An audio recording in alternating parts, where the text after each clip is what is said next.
Hi Hello, there. Tiger. Just came back from church. Tiger is here. He is a good boy. He guarded the house last night.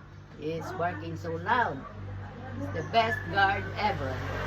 Yeah. Yeah. Love you, Tiger. Yeah. Good boy. You have a new house. Right here. You have your own house. Okay. Say bye-bye. Follow us. Follow us on our journey with my little tiger. Here.